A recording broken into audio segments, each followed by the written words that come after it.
When we talk about AI generally, we often hear that there's going to be these wondrous productivity gains produced by AI that will give us back more time in our days and in turn make us feel less busy and more fulfilled. You alluded to this utopian outlook on AI's impact.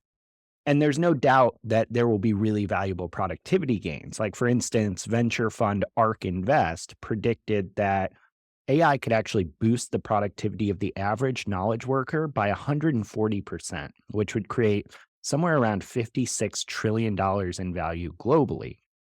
However, this isn't the only narrative or perspective out there. A new article from an organization called the Center for International Governance Innovation challenges the idea that AI will liberate our time, and it goes so far as to call the AI productivity narrative a lie.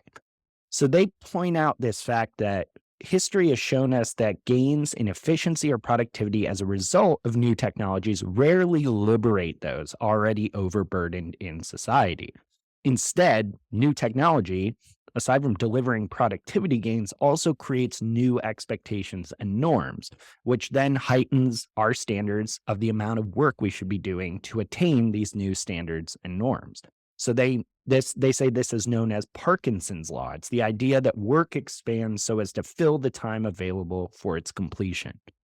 You know, like we've all experienced how meetings scheduled to last an hour, regardless of what you have to discuss, are probably going to stretch to be an hour long. So their whole idea here is that throughout history, we've seen these technological advances that have no doubt improved productivity, but it didn't mean that because we're doing 20 less hours of a certain type of work, that we just have suddenly 20 hours of new free time. In fact, they show throughout history things like the invention of household appliances. They made us more productive, but instead of reducing, at that time, a long time ago when they were invented, instead of reducing a woman's labor at home, sociologists actually found that it expanded the amount of hours spent on cleaning, food prep, and child rearing because our expectations for the final outcomes we wanted were so much higher.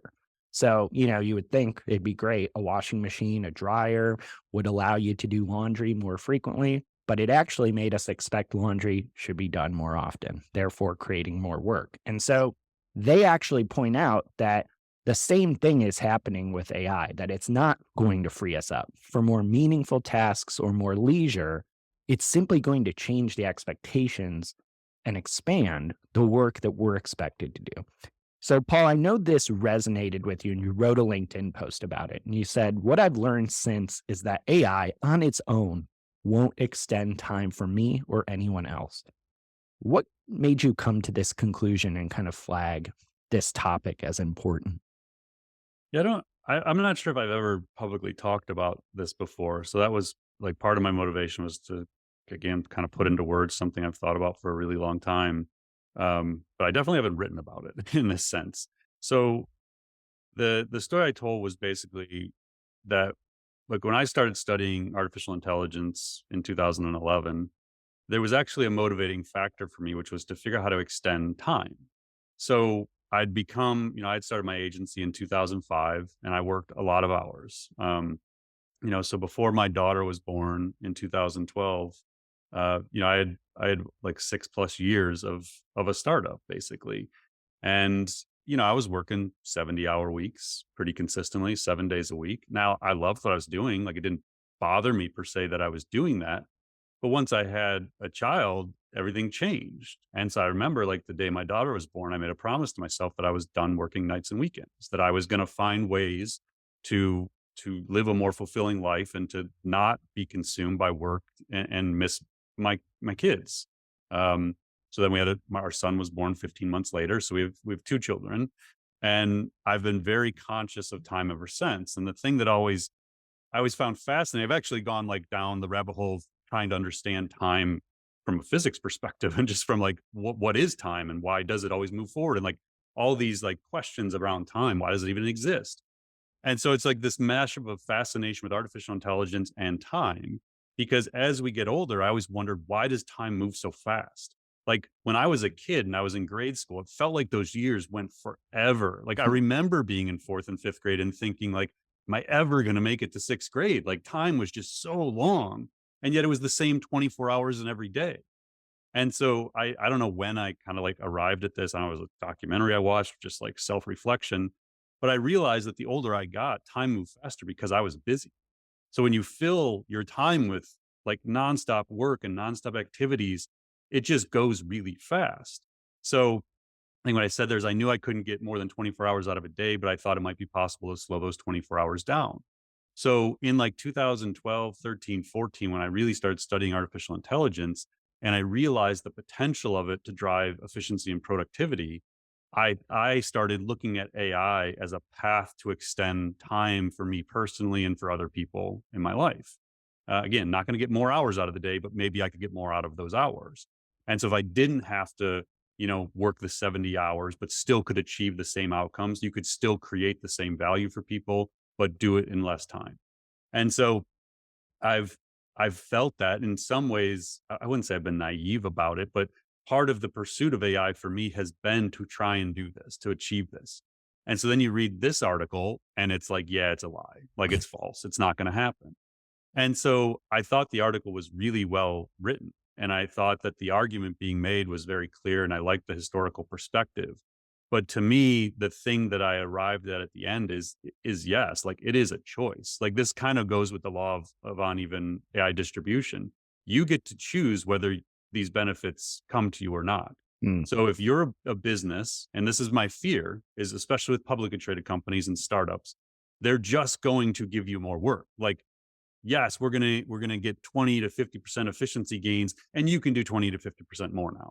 So you're still gonna work 60 hours. You're still gonna, and so if we don't, as leaders, focus on helping people live happier, more fulfilling lives as the result of AI, then it's just another technological revolution to make people work more.